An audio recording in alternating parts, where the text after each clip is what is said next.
guys can have a seat. I'm glad that you're here. Welcome to Freedom. If you're in the room, glad to see you in person. If you're watching online, always good to see you. If you're just now walking in looking for a seat, good luck with that. Now, let's do this. We got to dive into this message. I went a little bit over at 9 o'clock. I'm not going to do it at 10:15. So y'all got to listen a little bit faster than the 9 o'clock did today. One of the things that we're doing, kicking off a brand new series called FRDM Fest. Those of you that have been around for a little while, you probably expect me to be getting ready to disappear for the month of July. I'm actually going to be here 3 of the weeks, and then we're going to have 3 of my friends that are going to be here 3 of the weeks as well. We're tag teaming this series over the course of the next 6 weeks. That'll lead us into our August series, which is going to be, I told y'all last week, those of you that were here and not in Panama City or Destin or wherever it is you were, we were going to be kicking off, or are going to be kicking off, a series on mental health that I think is going to be really, really good. By the time I left church and got home, which, to be fair, it wasn't the 7 minutes that it normally takes me to get home. I had 2 baseball games in between, and it was an hour away, so it was like about 8 hours later. One of the things that happened was I had like 50 to 60 emails on Instagram just saying how excited people was about that series, how excited they were. Terrible English. But that being said, and I remember thinking like, man, I'm glad y'all are excited about it. I'm excited about it, but I'm also terrified about it, to be honest. It's going to be an interesting series. I think it's going to be fun, although I don't know if fun is the right word. It's going to be a series. That's what it's going to be. And I think that it'll be helpful. That's the word I'm looking for. It'll be helpful. And it's always interesting for me doing a mental health series. 1, because we've never done one, not at this level. 2, we have the most unique number of mental health experts that attend this church that I've ever seen at any church. And so standing up here, and I'm just going to try to avoid eye contact with all the different therapists and counselors. I don't know if I'm like a weird test subject or something, but we have a lot of them. And so at any rate, it's going to be a unique challenge trying to do that. I might like find them and just get them to nod at me for approval, just so I know if I'm on the right track. But that'll kick off in August. It's going to be a lot of fun. Today, though, I want to talk about this. There's a lot of things that we probably all want to change, right? There's probably something in your life. Let's do it this way. There's probably something in your life you want to change. How many of you have something in your life you want to change? It could be anything, small, large, somewhere in between. All of us do. And a lot of times for me, I don't know if you're like this, I like to be in control as much as possible. The problem is, here's what I've figured out as I've gotten older and a little bit wiser, is that control is very much an illusion. Like, you are not in control, no matter what. Some of you, you're like, man, I actually am in control. Like my kids, I control everything. That's because they're 6 months old, and that's partly true right now. Like, you do have a lot of control when they're 6 months old, but just wait. When they get older, like all of a sudden you're gonna find out you're not really as in control as you think that you are. It takes one phone call. It takes one doctor report. It takes any number of little things like that. And you're like, you know what? I am not in control, nor, if I'm honest, was I ever. Like, we are not really in control. Now, I will say there are some things that we can control. But a lot of times, if you're like me, we focus more of our attention on the stuff that we can't control.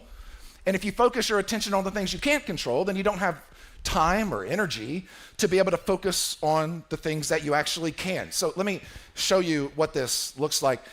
There are a lot of things that are outside the realm of our control. Okay, a lot. One of them is God's timing. I can't control when God does the things that God is going to do. Part of me wishes I could.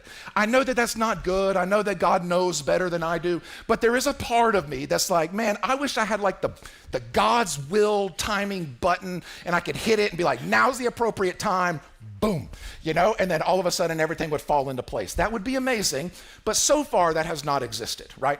I'm not in control of God's timing. I don't know when God's going to do some things.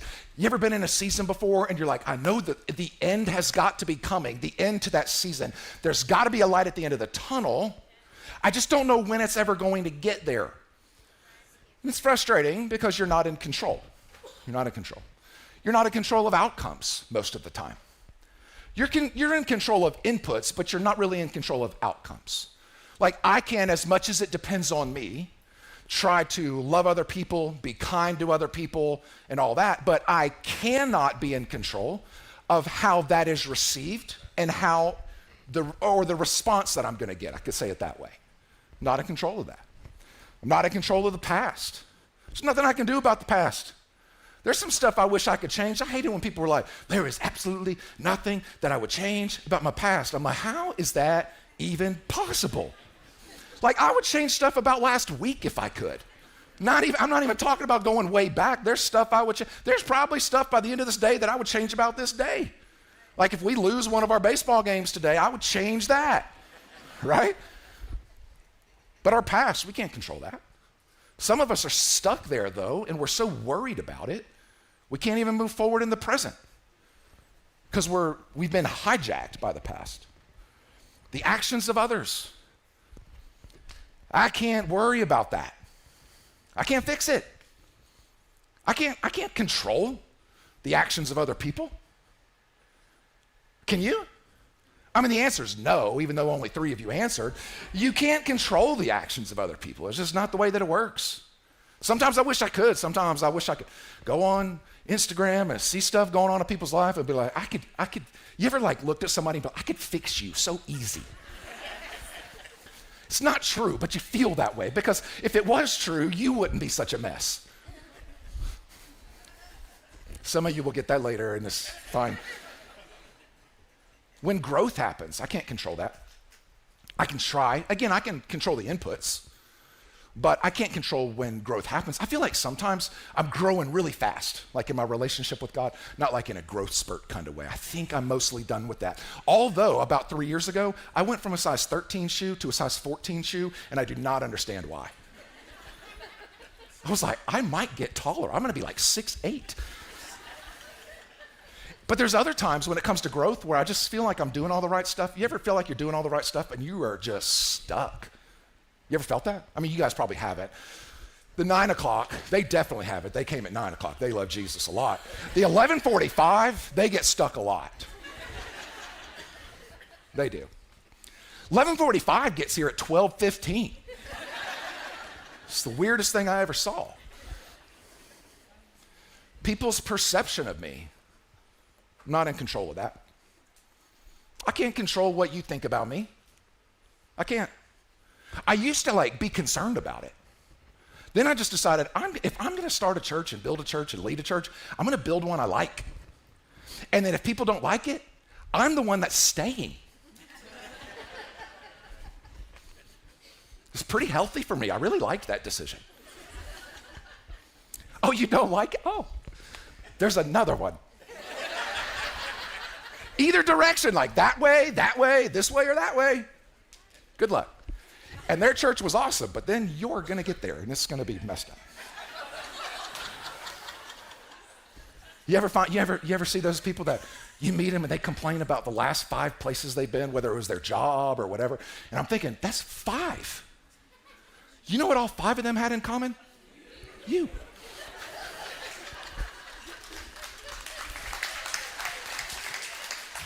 The future, I can't control that.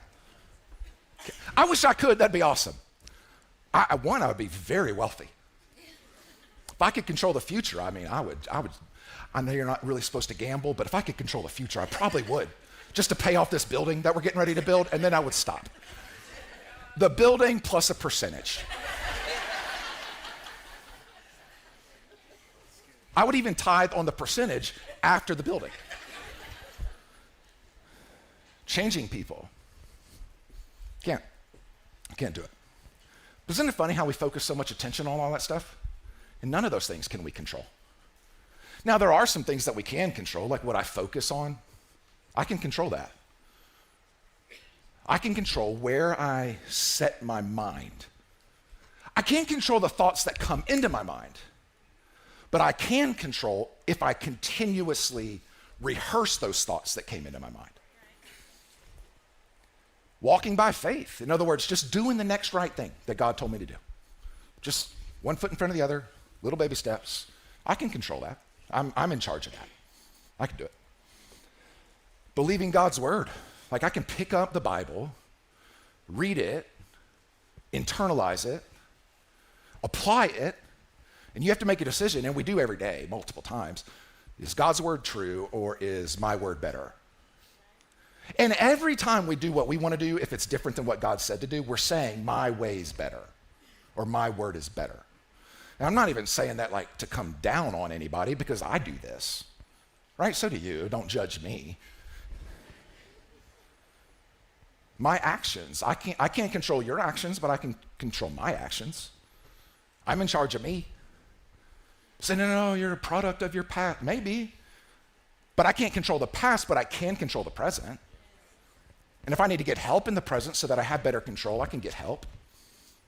I can do what I need to do. I go to counseling every week. I had to drive far for it. I had to drive far because I didn't want to know the people that I went to. I'm like, I can't look at you and talk to you and then see you. It's weird. Where am I at? Oh, loving people. I can do that. You know what's funny? I've actually gotten better at that. I used to kind of like people, but now I really love people. It's not because I'm great, by the way. It's because like I'm becoming more like Jesus as he continues to do stuff inside of me. And the byproduct of that is you start loving people more. And you get less frustrated at them, and you start understanding them better. You're like, oh, I kind of understand why you're doing the things that you're doing because I see the journey that you've been on. And while you might not be making wise decisions, I still see why you're making those decisions. And it's not okay to make dumb decisions, but we can start somewhere and help you move forward with some empathy and understanding. Right? Does that make sense? Like I see why you are doing this. Or even, this is what I get talked to about every week, being kind to your own self.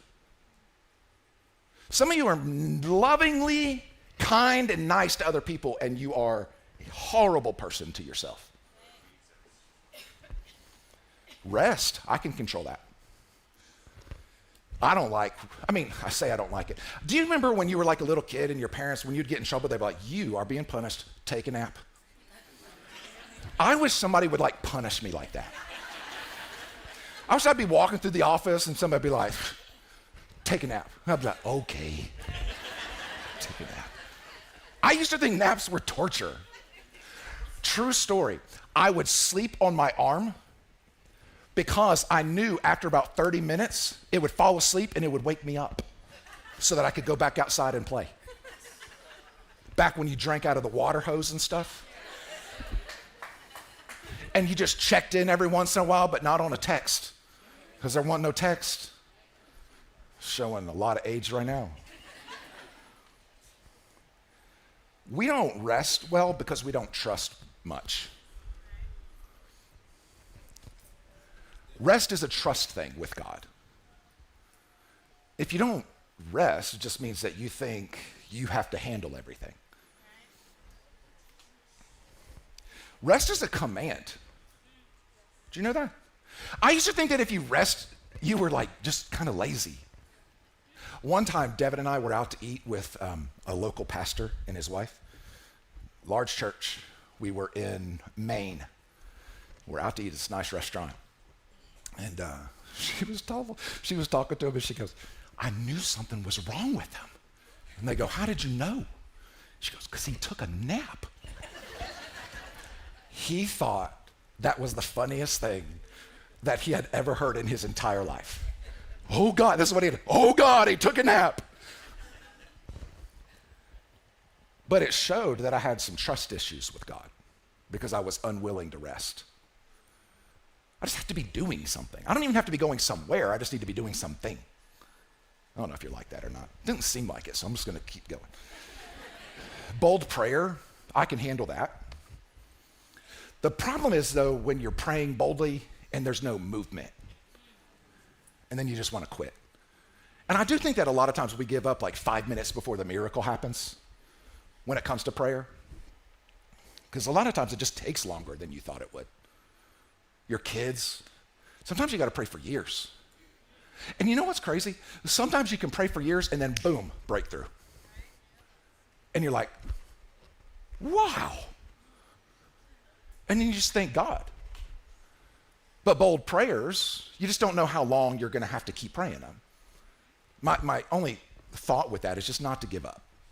Just keep going. Taking my thoughts captive. There's a saying, I don't know where the saying came from, but it's like, you can't stop a bird from landing on your head, which I feel like I could. But you can keep it from building a nest in your hair. So I can't help what thoughts initially jump into my mind. Because have you ever surprised yourself with the thoughts you thought? Have you ever been driving and all of a sudden you're like, where did that come from? Does anybody know? And am I going to prison? You ever thought that before? Those of you saying yes are honest. Those of you that are saying no are not.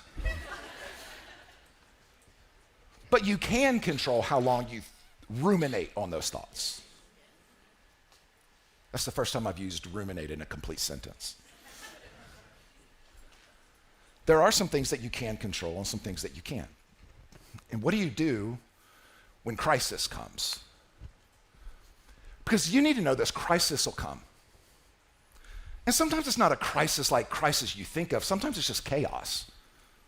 And chaos can be a crisis, but I'll use both words so that I make sure we get everybody. There is chaos that will come in your life. It will. There's no avoiding it. It just is what it is. Sometimes it's for a short season. Sometimes it's for a longer season.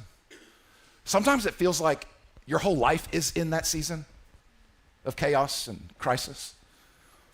And the question really is like, how do you stand in the middle of all that? And how do you keep going? Because sometimes life will kick your butt, won't it? Can we be real honest? I mean, you might as well be, because I'm going to be. We try to always be. But sometimes life will just kick your butt. And it feels like, have you ever felt like you were just getting attacked from every single angle?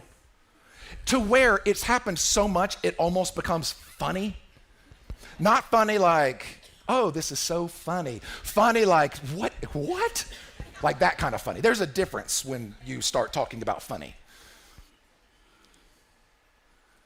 And how do you like make it? And how do you, like for me, how do I keep doing this when chaos comes? I gotta stand up and preach to thousands of people every week. You know how funny that is to me? There's been times I'm like, life, what in the world is going on? And it's a Saturday and I gotta wake up and preach 3 times on Sunday. And I got to come up here and talk about trusting God and talk about how good God is. And the whole time I'm saying it in my mind, I'm like, ah. Is that okay to say? Yes. There's times like that. And so the question is, how do you do that? Honestly, I said to myself, how did I do that? And how am I doing that? Because sometimes life is crazy. I'm trying not to tell you a lot of things until we get to the mental health series, but there's a lot of stuff happening. And how do I literally sat down and said, God, how am I doing this? How am I doing it? How do you go forward like everything's normal when nothing is normal? When it feels like your equilibrium's off and the whole world is spinning, but you have to keep it straight at least on Sundays 3 different times. Like, how do you do that? And you still got to be a dad, and you still got to be a husband, and you still got to lead a church, and you still got to build a building, and you still got to do all the things. Like, how do you do all that? There's a lot of stuff. And you deal with the mental side of, I am the pastor. I'm not just a Christian. I'm a pastor of a big church with lots of people. And everybody thinks I know stuff. And I gotta like learn stuff so that they don't lose that trust. It's weird. It's just a weird thing. It's not bad. It comes with the territory. Not complaining at all. I'm just telling you kind of what it's like. Strange. It's weird when you don't have the answers, but you're looked at as the guy who does.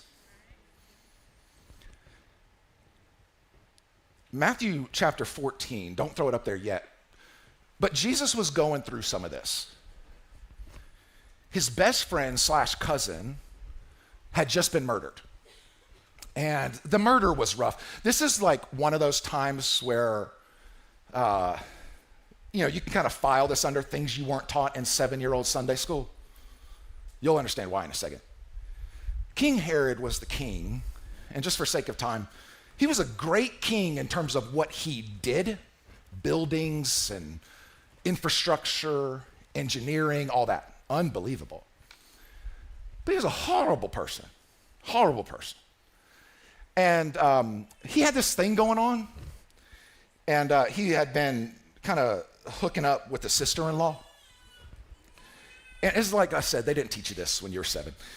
Hooking up with the sister-in-law, and then his niece, he would bring her in during dinner parties and have her do, in essence, risque TikTok videos in front of everybody. And promises her, hey, because you are pleasing my guests, I'll give you anything you want. What do you want? In front of everybody. She says, give me a second. She goes, talks to her mom. Well, her mom, sister-in-law, hooking up with the king, hated John the Baptist because John the Baptist says, hey, brother-in-law and sister-in-law, stop. It's weird. That is weird. Don't do that, by the way, if anybody's doing that. Side note, stop. It's kind of gross. She didn't like that he was telling her no. So he's like, tell him you want John the Baptist's head on a silver platter. The king's like, oh my gosh, that's a big request. So they go to where John the Baptist was, cut off his head, put it on a silver platter, put the top on, just like they were going to serve up a filet, and hand it to him, or her. Jesus finds out. He's devastated, of course. And it says in Matthew chapter 14, verse 13, when Jesus heard what happened, he withdrew by boat privately to a solitary place. He's trying to get off by himself. And hearing of this, the crowds followed him on foot from the towns. And when Jesus landed and saw a large crowd, he had compassion on them, and he healed their sick. He didn't even have time. He didn't even have time to mourn. It's like he's going through this, and everybody's following him everywhere he went. And he gets off the boat, and he's like, well, I could go do what I was going to do, but I got all these people here, and they're all hurting. I guess what I need to do is speak life into them and give some more of myself in this particular situation. And I'll rest as soon as I'm done here. I think what he does, though, that I think is so interesting is he kind of shows us some things about what it is we got to do whenever chaos and crisis and whenever all of that stuff occurs. He shows us how we can keep standing in the middle of that. And how he didn't just retreat. And I don't mean retreat like going off and praying and being by yourself, because that's what he was trying to do. But a lot of times when stuff happens, we isolate. And then we get lonely and we're left with our own thoughts and things go sideways because you didn't have anybody to really talk to. I think there's 4 things. 1, 2, 3, 4. There are 4. 4 things that I want to show you that we can learn from this, and some things that just in asking myself some questions about how in the world do you stand in the middle of chaos? How do you do it? I think the first one is you got to know it's not what you go through, it's how you go through it. It's not what you go through, it's how it is that you go through it. Because all of us are going through some stuff, right? I bet there's relational conflict in here. It could be husband, wife, boyfriend, girlfriend, brother, sister, whatever. It could be anything. Friendships. There's relational conflict in the room. And sometimes it's not just, oh, they stole my last cupcake out of the fridge and I'm so mad. Sometimes it's way worse than that. And it can be pretty debilitating, right? It can be damaging and hurtful. And you're trying to do life, and it's hard whenever there's conflict. Sometimes it's financial challenges. Right now the price of everything is going up. Used to be able to buy eggs and milk, which I hate milk. I think milk is gross, but I do like cheese. and ice cream. But just the same stuff you used to buy, you're paying almost twice as much for it all the time, even as just a couple years ago. And you were already challenged financially. Then you come to church and you hear about tithing, and you know you're supposed to tithe, and God wants you to tithe, and you're like, how am I supposed to do all this with all this going on? It's challenging. I get it. Totally get it. Sometimes it's more than that. Sometimes it's like fear, just fear of the future, fear of what's next, fear of what's now, fear of how do I go forward, depression. We'll talk a lot about depression, so I don't want to dive into it now, but we've never had more people clinically depressed in the history of our world than we do right now. And some people don't even think depression is real. I promise you it is. However real you think it is, it's more real than that. We'll talk about it when we get there. Anxiety. And then you hear Bible verses sometimes, right? You're like, you ever heard a Bible verse that's meant to encourage you and it just kind of made you mad? Sometimes people are like, oh, you can do it. Philippians 4:13, I can do all things through Christ who gives me strength. That's true in the context that it's meant. We just take that verse out of context all the time. You can't do everything you put your mind to. Somebody just needs to tell you that. I know sometimes your parents tell you that stuff. It's just not true. Right, you're 64 years old, sir. You're overweight. You are not going to be in the NBA. I know you want to. It's not going to happen. It's not going to, even if you weren't overweight, you're still not going to be in the NBA at 64. I'm never going to be a jockey in the Kentucky Derby. The horse would sit down if I got on it. Literally, those jockeys look like my snacks.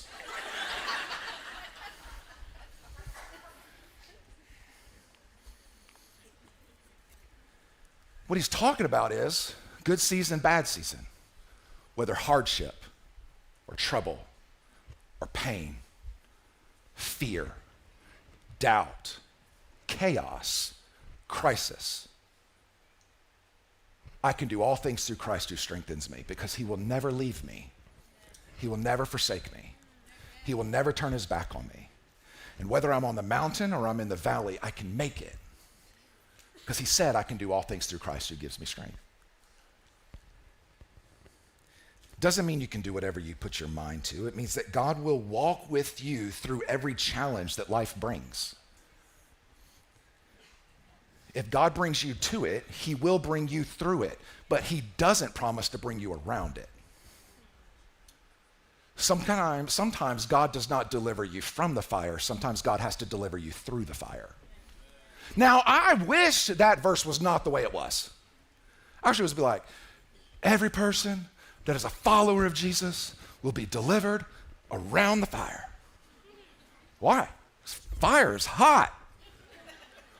I mean, you don't have to be a genius to know walking through fire is not awesome. He didn't say he would bring you around it. He said he would bring you through it. It means that you're not alone in your struggles. It means you can find inner strength to persevere. It means that you can overcome obstacles if you rely on God's help and not your own power. His power is made perfect in our weakness, not in our perceived strength. Sometimes the strongest position you can take is one of surrender, where you say, God, I can't do this unless you do this. But I will stand and I will trust and I will believe that you will walk me through. So I'm not going anywhere. I might complain sometimes and I might fall down, but I promise you I will get back up. If you will help me move forward, I will. But I need you to do it. The challenge is that that's not usually the posture we like to take. We like to be like, man up or woman up. Either way, it's fine. I will get through this. I'm a strong person. Sometimes the key is not knowing you're strong. Sometimes the key is knowing He is strong.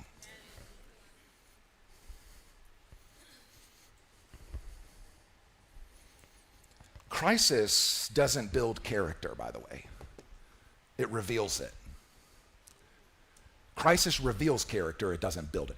You ever had something crazy happen to you and then you respond terribly and you lose your mind and you lose your temper and you say stuff you wish you wouldn't have said and you do things you wish you wouldn't have done, and then when it's all said and done, you're like, I'm so sorry, that wasn't me. That was actually just the situation and I overreacted. That's not true.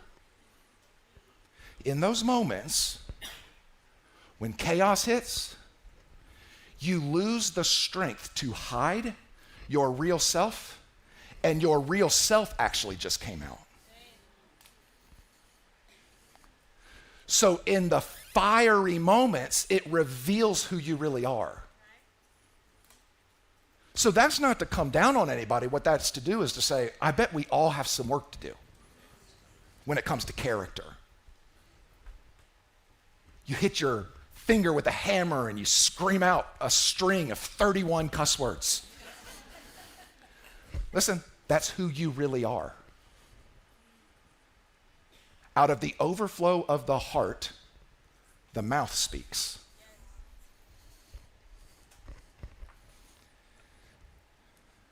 Number 2, you got to be present if you want to stand in crisis and chaos. You got to be present. It means you don't hide. Sometimes when people are dealing with some stuff in their life, they're like, I'm not going to church until I can get my life together. That is the stupidest.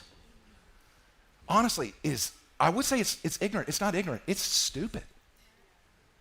Ignorant means you just don't know. This is dumb.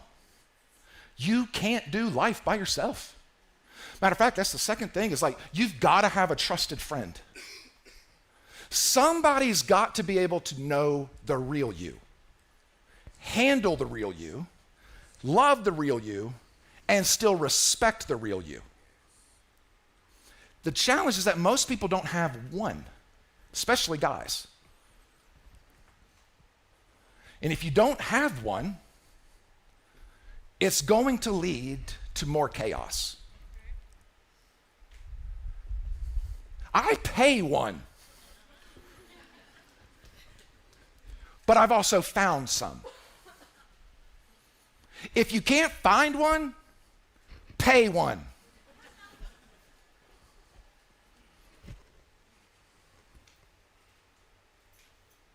It's hard for me to do that. It's really hard. Not the one I pay. She's legally bound. She's not allowed to talk about anything. Send her to prison.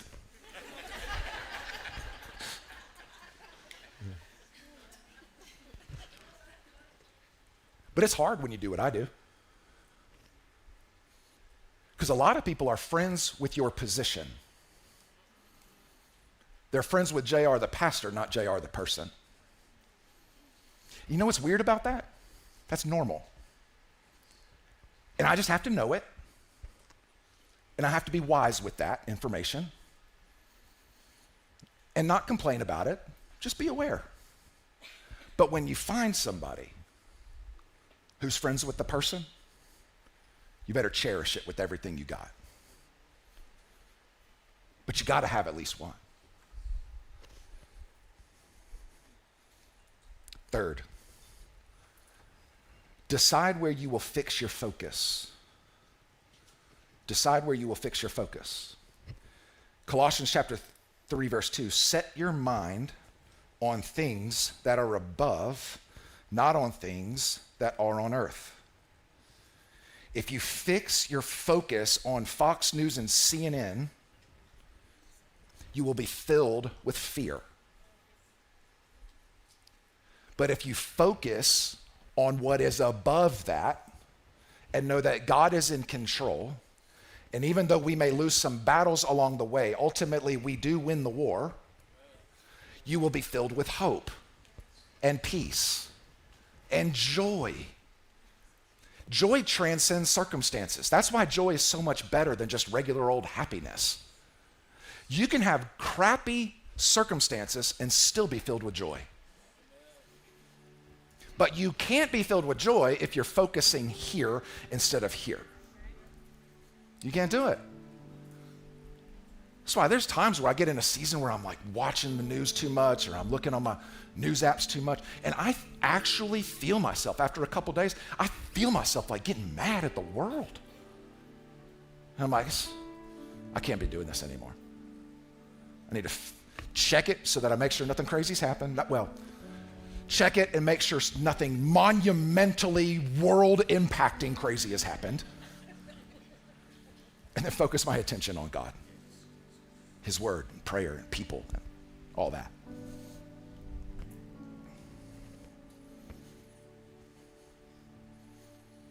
If you fix your mind on earth, you're going to be filled with fear.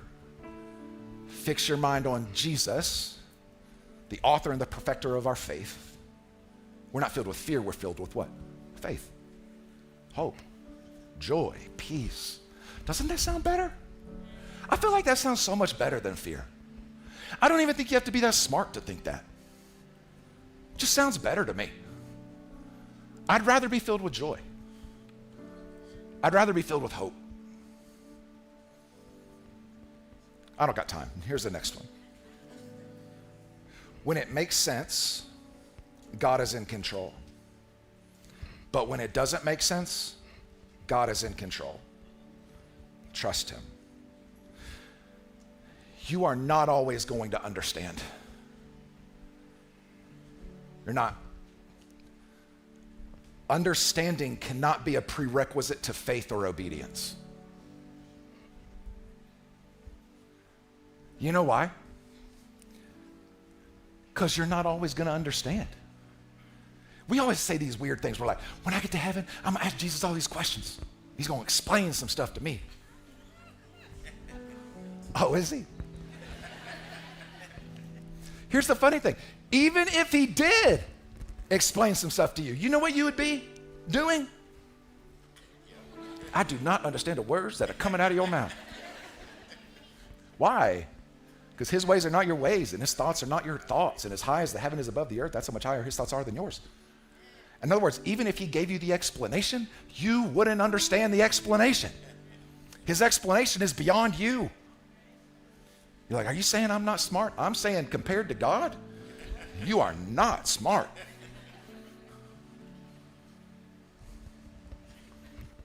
It's fun standing on a stage and like telling people that. You are not smart, ladies and gentlemen.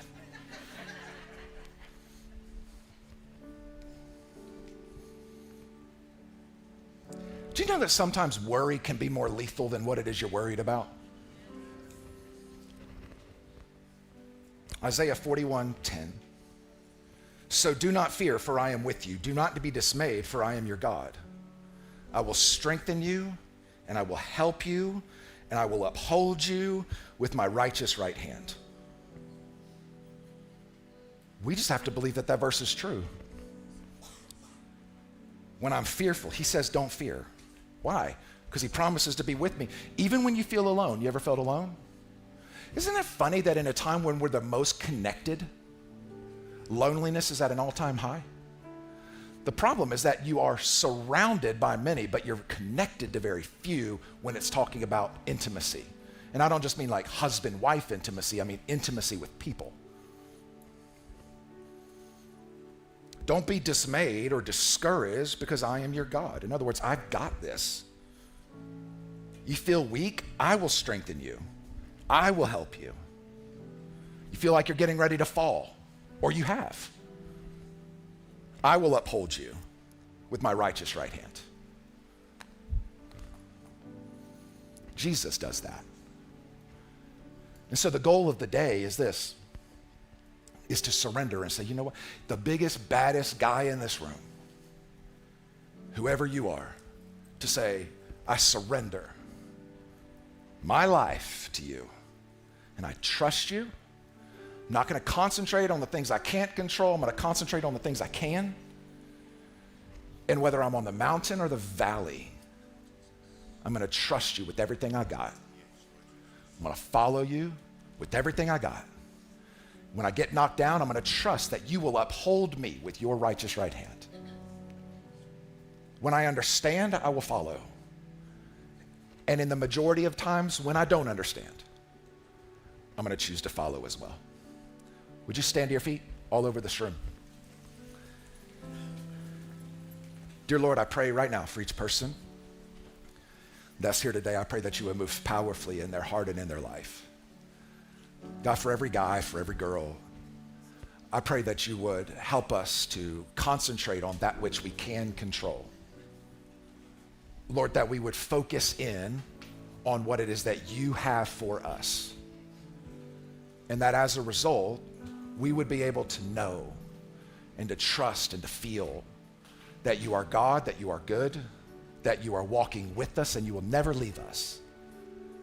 That no matter what it is that's going on in our life, you are always faithful, every step of the way. And because of that, we can have joy in the midst of whatever circumstance it is we find ourselves in. Lord, I pray for each person today that you would give us that reminder. I pray for this series, and I pray in advance for that mental health series. I pray for my own sanity as we get ready for that series. But I pray for breakthroughs to happen in the lives of people. I thank you for what you're going to do. In Jesus' name we pray. Amen.